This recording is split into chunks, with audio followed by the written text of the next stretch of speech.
I do think, okay, man, I don't want to sound like a boomer or whatever, and I do all my work on the computer, so to an extent, like I kind of rely on net dependence. But the like modern smartphones are killing us. I don't mind computers as much because you can walk away from them, but phones you take everywhere. And the main issue I think a lot of people have when it comes to depressive tendencies is a lack of mindfulness.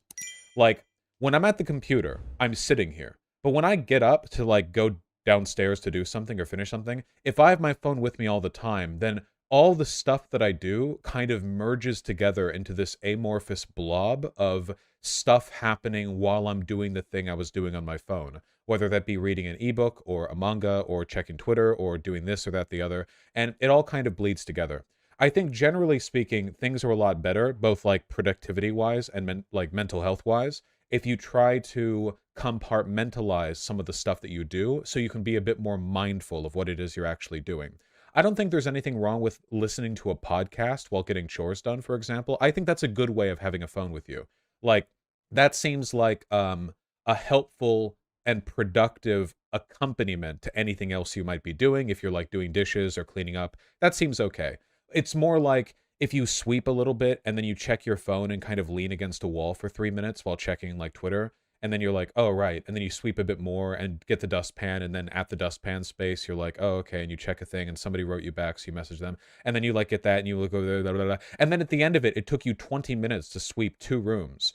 And all you got for it was you replied to like one DM a bit faster, and you're now like familiar with 1 or 2 tweet threads. And it's like, okay, you could have swept everything in 3 minutes and been fine. How much stuff do you actually like? How much are you happy about? Like, actually consuming after the fact.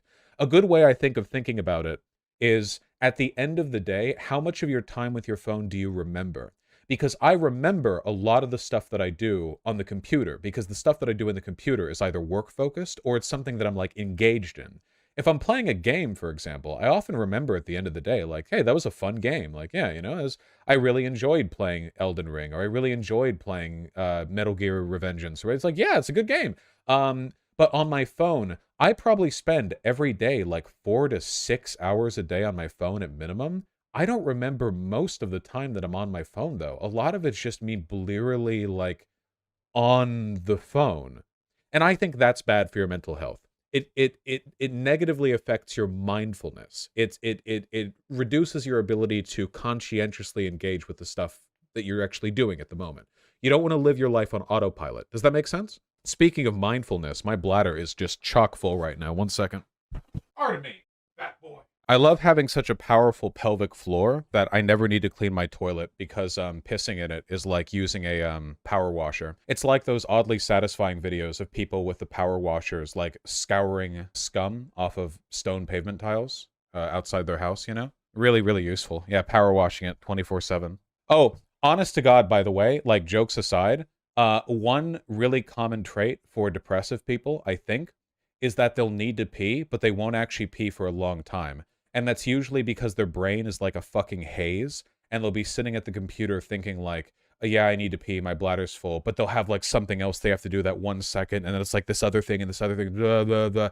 It sounds kind of weird from an outside perspective, like it sounds ridiculous, like just go pee, but it's really about like an overlapping series of priorities that are just kind of like aimlessly bouncing around, and something else always takes precedent. Yeah, this ADHD factors into this, but depressiveness can also contribute to executive dysfunction, which is what I'm talking about. Which is why my suggestion to all of you is that one of the best life skills you can learn is that if you want to do something, just do it.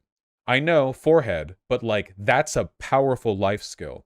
If you see a thing in the house that's messy, something that needs done, if you know that there's an email you have to reply to or this, that, the other, you can just, like, you will feel like a god if you can master that skill. And learning how to do it, there's a million ways to learn how to do it. And, it's not easy, but if you can learn to do it, you will be so powerful. You will be unstoppable. You will be a god, okay? If you are physically capable of exercise, you should exercise. Your body is keyed to reward exercise with endorphins. You will sleep better if you exercise. Even 15 minutes of yoga or light stretching can be incredibly good. My personal recommendation for exercises that anyone can do with a lot of success is this. Hold on. You jerks off, yeah. You can get these exercise bands for like $0 basically anywhere in the world. And if you just look up a couple of basic exercises that you can do with exercise bands, it's actually insane how much you can get done. Like it's actually ridiculous. Like there's so much that you can do just with these. There's every muscle in your body you can work it out. So I strongly recommend doing that, you know. Where the stretch bands, they are everywhere. They're very easy to get. Super, super useful. Like, to be clear, okay? If you know what you're doing with stretch bands, you can use them to good effect with no experience exercising, or you can use them when you're already like a really strong guy who reps 225 on the bench. They're like so useful, you know? It's so good. They're so good. So just, yeah, recommend those a lot. Is giving blowjobs an exercise? Yeah, but I don't think it's going to give you endorphins for the same reason that the stretch bands will. So try to do both. Just try to do like 10 to 15 minutes of exercise a day. Okay, get some stretch bands for, again, like literally $5. Look up some stretch band exercises, okay? One of which focuses on your quads, one of which focuses on your chest, and one of which focuses more on your back or your biceps. And just try to do like 3 reps of 10 for each of those 3 exercises. You can do that in 15 minutes really easily. Just do that. It'll feel so good if you can make a habit of that. And by the way, talking to strangers is an excellent way to develop social skills. If you're ever out at a grocery store, retail outlet, literally anything, if you're getting a coffee from Starbucks, exchanging like 2 or 3 sentences with the barista or whatever else is very, very helpful for developing confidence and the ability to talk to people. So if you're ordering a coffee at Starbucks or something, all you have to do is go like, hey, how's your day going? And they'll be, almost always, they'll say, oh, it's going good. How about you? And then you can say, oh, it's going good. Thank you. And then at the end of your interaction, you can say, have a nice day. And that's literally it. This is, I think, to some of you, probably quite harrowing, but it's still very possible. And it's something that you should work towards. It makes their day a bit nicer too, because it's nice to be a little bit social. But yeah, you're checking out at the grocery store, like the grocer is bagging your groceries, and you can be like, how's day? Weather's looking nice, da-da. Like I've said before, small talk may feel mundane to a lot of you, but small talk isn't about the actual talk. It's about the tone that you're reading in other people. If you're talking about the weather with a grocery bagger, you're not really talking about the weather. You're sharing your respective tones, which is why nobody would care about weather information from somebody who's coming across like grumbly. Like, if you're having small talk with somebody and they're coming across as really disinterested and gruff and stuff, you wouldn't continue the small talk about the weather. Because it's not actually about the weather. It's about sharing positivity. You guys understand? So a lot of people say they don't like small talk, and I think like this is kind of a bad way of thinking about it. You can choose the subject of the small talk, but it is normal to try to gauge tone and interest from other people with lighter conversational topics. It's not like you're going to start talking about like Carl Jung's philosophical texts or whatever with a grocery bagger. You need to just have a nice, simple, light thing to focus on. Oh, by the way, oh God, there's so much to say on this subject. Eating healthy food is good, but please do not go to the grocery store and think like, what would a healthy person eat?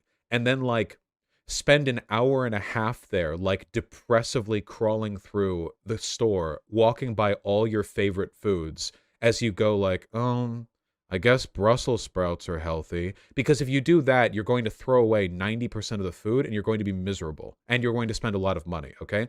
The best things that you can do is you can try to find simple recipes that you think you could make pretty easily and pretty quickly that are reasonably healthy, and try to make that pretty often.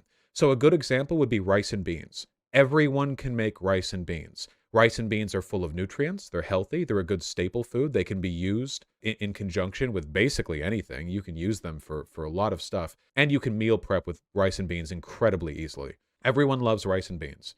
So maybe think like, okay, rather than doing what I normally do, which is where I eat Hostess cupcakes, 8 of them for breakfast, instead I'll have, I don't know, like some toast. Or maybe like a bagel with cream cheese, which is what I have every breakfast.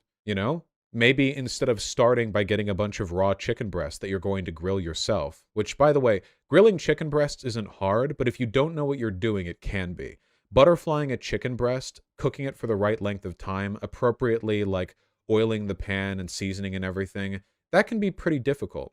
But In most grocery stores, you can find pre-cooked chicken that's already shredded, or a rotisserie chicken that you can shred yourself. And you can get enough protein for like multiple days of food for very little money and very little effort. And you can just heat it up a bit and season it and like sort of toss it around a little bit. Rotisserie chicken's crazy unhealthy, okay? Okay, rotisserie chicken isn't exactly crazy healthy, but compared to the shit a lot of people eat, it is. You know, there are tiers here. There are tiers of health, and rotisserie chicken is far from the lowest tier. Yeah, I'm just saying don't torture yourself by, like, trying to buy the healthy foods, you know? Just try to find some basic stuff that you enjoy. Chicken is a good bet. Beans, rice, staple foods like that. Try to get away from large amounts of, like, just carbohydrates, you know? Pasta is good, but it's not really great for you, but it's not terrible. It's a good staple food. Rice is a little bit better than that. If it's like whole wheat pasta, it can be pretty good. Oh, my favorite thing, by the way, potatoes. I know I've made jokes like this before, but oh my God, man. Baked potatoes are just so good. You can literally, like, a full potato, which is really filling, is like 300 calories. And you can just, like, a little bit of butter, some salt, some pepper, a little bit of cheese if you like, and then you can add some basic seasoning, like some Greek yogurt and hot sauce mixed together, which I have with almost everything, and is delicious. And very healthy. Oh yeah, some garlic, of course. Phenomenal stuff. If you don't mind, can you elaborate with any struggles with anxiety and or, God forbid, insecurity you've had in the past? I always feel like you have it all figured out. I need some bringing back to earth. I'm really, really sorry to say, my anxieties are mostly existential, and I don't really feel insecurity that much. I've always been a stupidly confident person. My growth has been curtailing that to be less insufferable, not developing it. I have been extremely depressive in the past. That was also a struggle, and continues to be. But my issues aren't so much with day-to-day anxiety. I do feel tremendous anxiety at times, but they're not usually about things I have any direct control over. In fact, they're often about things I don't, which is, of course, innately irrational, but that's anxiety for you. And insecurity just isn't really my thing. So yeah, potatoes. This also explains why your dating advice is just go talk to people forehead. No, don't do the incel thing where you get mad at me just because I don't have the exact same problems you do. I have always been fully aware of how difficult conversation can be for other people, and my advice factors that in. Just because I have an easier time with it doesn't mean that you shouldn't have to do it, you know? There are probably things that other people are a lot better at than I am, but that doesn't excuse my insufficiency in regards to that, right? Like, if I couldn't cook at all, then other people could cook better than me. Like, say, for example, my brother can, and he was like, you need to learn how to cook. I couldn't be like, oh, well, it's so easy for you, because sure, maybe it is, but that doesn't mean the advice is any less warranted. I still should be able to cook. Most of you are fully capable of having a casual conversation with a grocery bagger. I believe in you. It may take a little bit of effort, but take it easy. It's fine. If you make a mistake, if you're a little bit awkward, if you're a little bit, even, God forbid, weird when you talk to them, that's okay. That just happens. I've done that. I'm fully capable of speaking publicly, and I'm fully capable of being charismatic, and all the same, I have had plenty of conversations with random strangers that were just kind of weird or awkward, you know? Literally, just the other day, I was boarding a flight from Los Angeles to Seattle to get back to my work after my vacation, and I was wearing basically a romper with short shorts with a 5-inch inseam and a t-shirt. It was about 40 degrees in LA that morning, and like 25 in Seattle.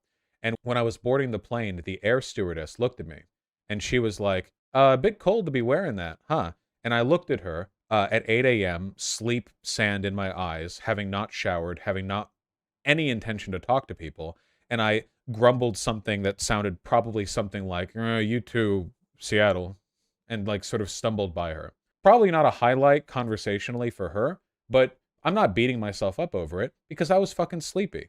The worst thing you can do in situations like that is think like, oh God, she was so cringe at my behavior. No, she wasn't. She's an air hostess. She talks to hundreds of people a day. She doesn't remember me, and that's fine. It doesn't matter. It's all good. Don't be too hard on yourself. Being hard on yourself does not beget improvement. It inhibits it.